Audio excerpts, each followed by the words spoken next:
Welcome back to our international viewers, and thank you so much for joining us once again for our daily English news edition. As usual, I'm Daniel Cook, your host, presenting a translated version of the top Albanian news stories Monday through Saturday at 6 p.m.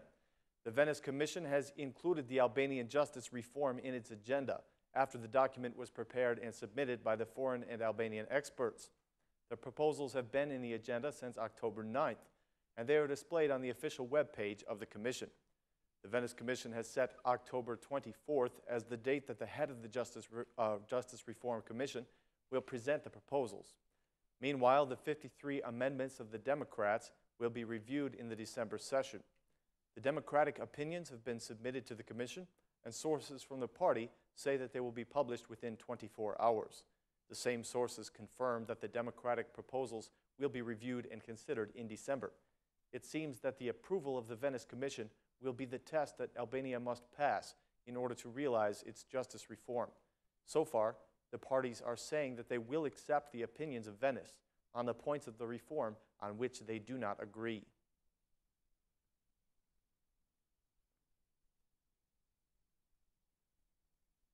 Recent reports by international organizations have given data about child trafficking in Albania. According to the Save the Children Foundation, Albania is indeed a country of origin for child trafficking.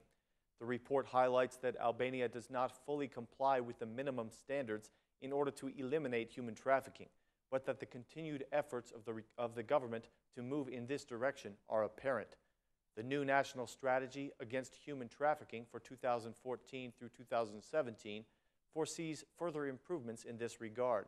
It reads, Albania has remained a source country for both sex trafficking and forced labor since 2007, and in all but 2 years, it has remained on the watch list. The report points out that child sex trafficking is still widespread in Europe, within Albania and Greece, Italy, Macedonia, Kosovo, Belgium, Netherlands, Germany, Switzerland, Ireland, and the United Kingdom.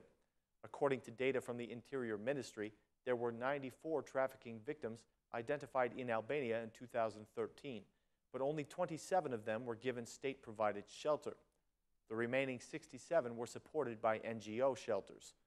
Apart from sex trafficking, Save the Children says that forced begging and other forms of compelled labor are primarily happening in the neighboring countries of Greece, Kosovo, and within Albania.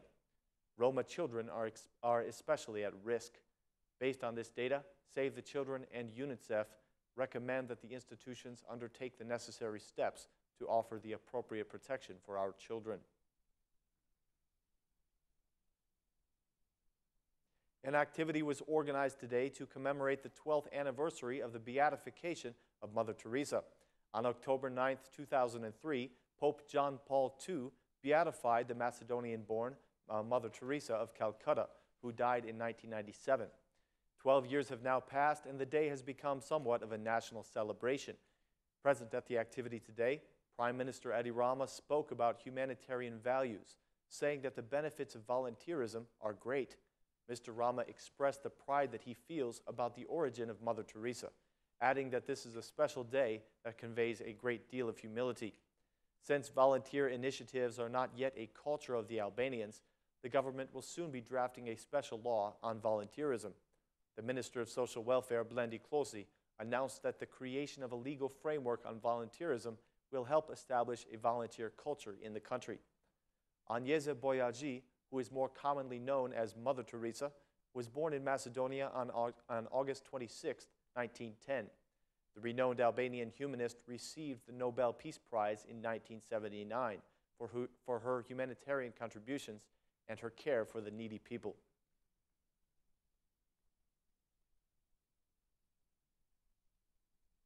The Democratic chairman Lulzim Basha was in Leja today, participating in the 12th anniversary celebration of Mother Teresa's beatification.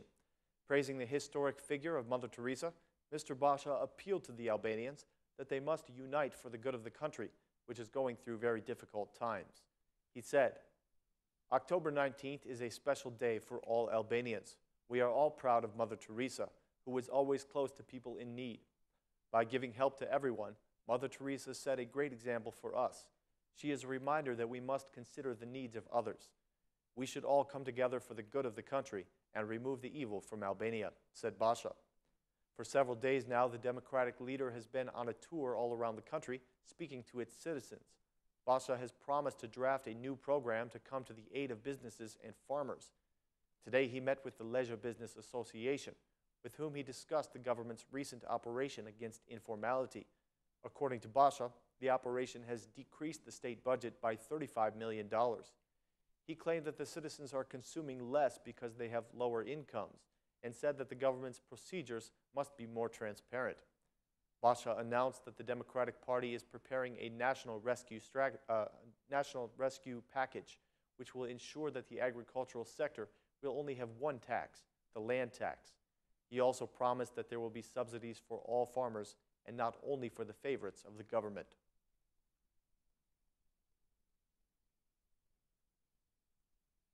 The government has fallen behind in repaying their debts to the business sector. The latest data from the Ministry of Finance shows that in the first 8 months of this year, the government has repaid only 14.4 billion lek out of the 20 billion lek that was projected for the entire year. 2.5 months before the end of the budget year, the plan for repaying arrears is only at 72% completion. The progress has been good in terms of payments of infrastructure and tax liabilities, in which the reimbursement of the VAT makes up the greatest part.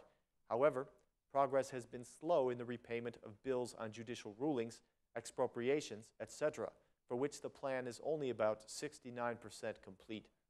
The repayment of arrears to the business sector was a political commitment promised by Edi Rama's government during the election campaign.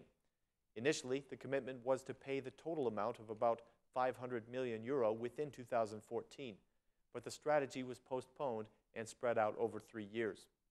Meanwhile, for the 2 years since the repayment began, the effects on the economy have not been as expected. There was no decrease in non-performing loans, and businesses did not create enough liquidity to invest because of the debts they had to one another, mainly through informal channels.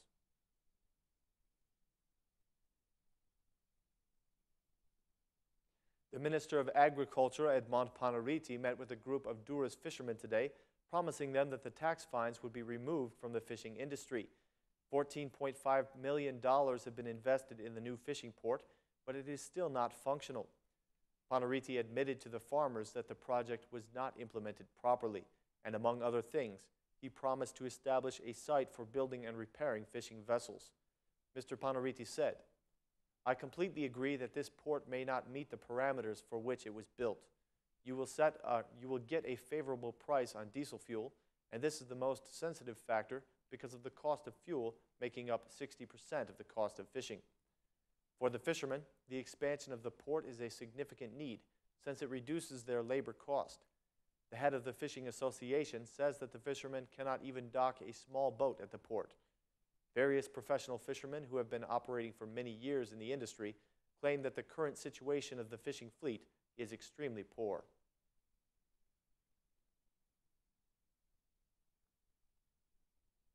That includes our news edition for this evening. Ladies and gentlemen, thank you very much for joining us.